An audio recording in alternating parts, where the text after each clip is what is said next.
안녕하세요, 진이었습니다. 요즘 유튜브 댓글로 저한테 가장 많이 물어보시는 질문들 중에서 중복된 게 있습니다.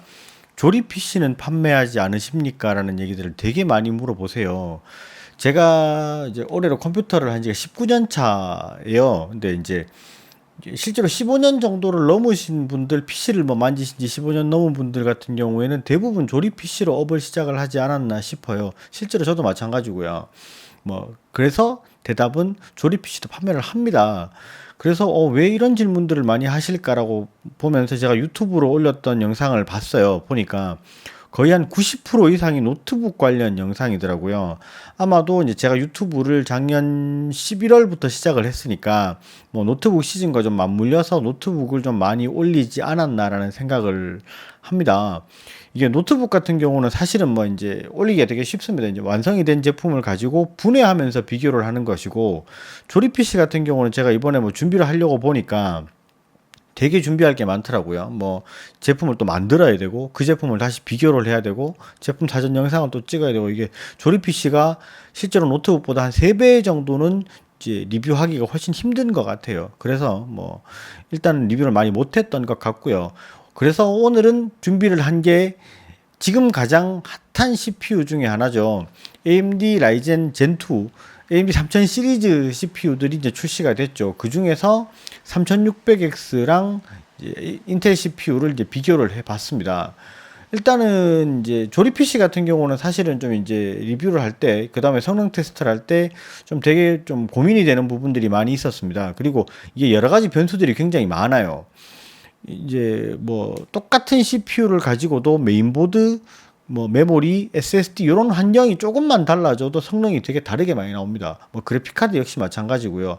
그래서 일단은 CPU랑 메인보드 요 두 가지를 제외한 나머지 부품들은 동일한 부품을 그대로 사용을 했습니다. 그러면 테스트를 어떻게 진행을 했는지 테스트에 사용하는 부품부터 한번 보시죠.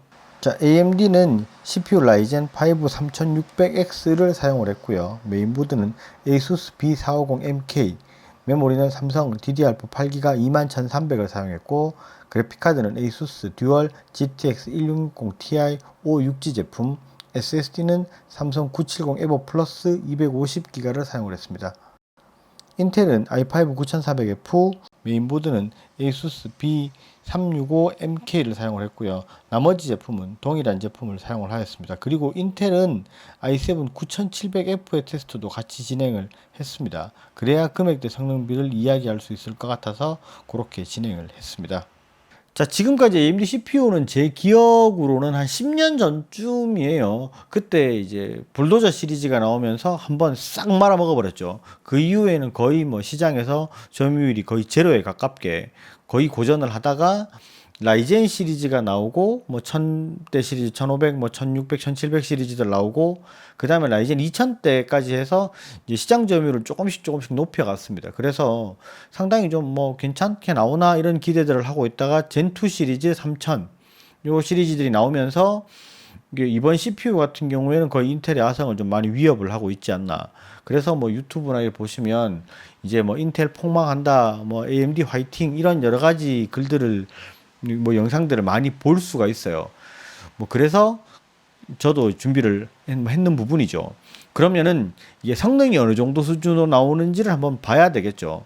그러면 테스트 프로그램이 아무래도 CPU 테스트니까 이제 시네벤치 R20을 사용을 했고요. 그 다음에 3D 마크 가지고 파이어 스트라이크랑 타임 스파이 점수를 비교를 했습니다. 근데 이제 CPU 테스트인데 왜 그 3D 마크를 테스트를 하느냐라고 물어보실 수도 있는데, 실제로 이제 그 3D 마크에서 피직스 테스트를 하는 겁니다. 피직스 테스트를 하는 제일 큰 이유는 게임을 할 때 CPU 구동에 대해서 어느 정도 성능이 잘 나오느냐를 볼 수 있는 하나의 기준점이 되기 때문에 3D 마크를 통해서 피직스 점수를 테스트를 하는 겁니다. 이걸 가지고 어느 정도 수준으로 성능이 나오는지 한번 가성비도 제가 지수로 내보도록 하겠습니다. CPU 성능 테스트니까 먼저 시네벤치 R20으로 테스트를 진행을 했고요. 하드웨어 모니터를 켜놓고 온도나 전력량을 보면서 테스트를 진행을 했습니다. 시네벤치 R20으로 테스트를 했을 때 인텔 i5 9400F는 싱글코어 400점, 멀티코어 2215점이 나왔고요. 인텔 i7 9700F는 싱글코어 467점, 멀티코어는 2796점이 나왔습니다. 그리고 AMD 라이젠 5 3600X는 싱글코어 점수 480점에 멀티코어 점수는 3480점이 나왔습니다. 싱글코어에 비해서 멀티코어 작업 시 성능이 굉장히 잘 나오는 모습이었고요. 왜 이렇게 점수가 잘 나오는지에 대해서 한번 알아볼게요. 지금 말씀드리는 것은 가격을 제외한 저스트 성능만을 이야기하는 겁니다. 인텔 i5 9400F는 베이스 클럭 2.9GHz에 맥스 4.1GHz의 속도를 가진 6개의 코어에 6개의 스레드를 가지고 있고요. 인텔 i7 9700F는 베이스 클럭 3.0, 맥스 4.7GHz의 속도를 가진 8개의 코어에 8개의 스레드를 가지고 있는 CPU입니다. 반면 AMD 3600X는 베이스 클럭이 3.8GHz에 맥스 4.4GHz의 속도를 가진 6개의 코어에 12개의 스레드를 가지고 있죠. 시네벤치의 경우 이 베이스 클럭 발이 굉장히 잘 받는 테스트 프로그램입니다. 그렇기 때문에 이렇게 점수가 확연히 차이가 나버리는 거죠. 그러면 이번에는 3D마크 점수를 한번 봅시다. 먼저 타임스파이에서 i5 9400F의 CPU 점수를 보면 4748점이고요. i7 9700F는 5733점이 나왔습니다. AMD 3600X 같은 경우에는 6321점이 나왔고요. 그러면 이제 파이어 스트라이크에서 피직스 점수도 한번 볼게요. 인텔 i5 9400F는 12163점이고요. i7 9700F는 15601점이 나왔습니다. 그리고 AMD 3600X는 19131점으로 압도적으로 높은 점수를 기록을 했습니다. 근데 이렇게 단순히 숫자로만 보시니까 감이 잘 안 오죠.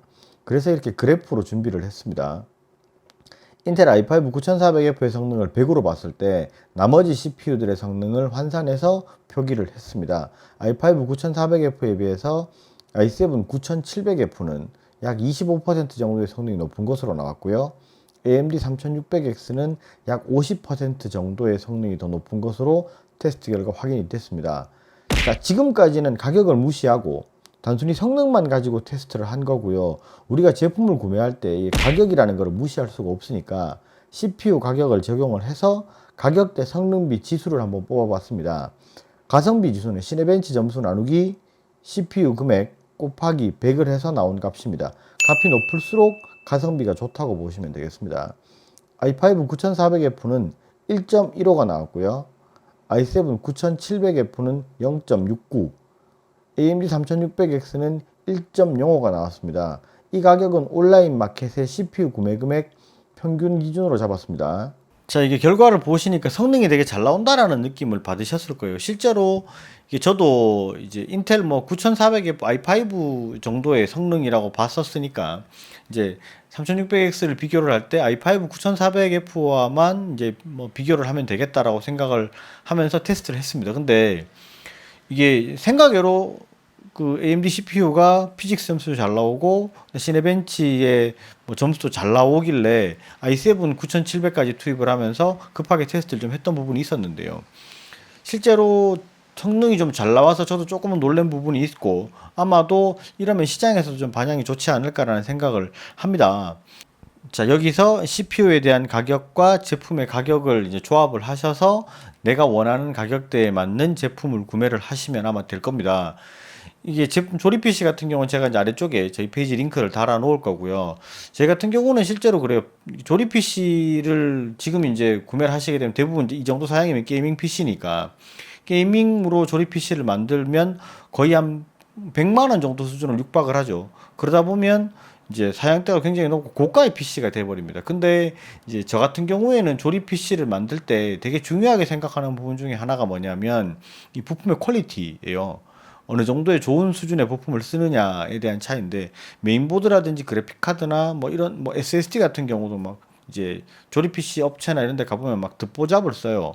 듣도 보도 못한 제품들을 막 쓰고 메인보드 같은 경우도 뭐 온라인의 유명 이제 사이트들 같은 경우도 굉장히 저가 메인보드랑 그래픽 카드를 쓰는 경우가 사실은 허다합니다.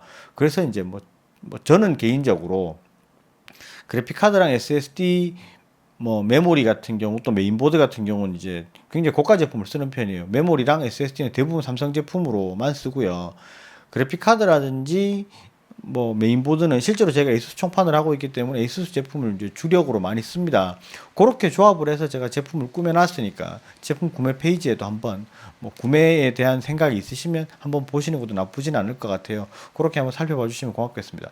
오늘 영상은 여기까지 하고요. 영상이 도움이 되셨으면 좋아요, 구독 꼭 부탁드리겠습니다. 감사합니다. 진이했었습니다.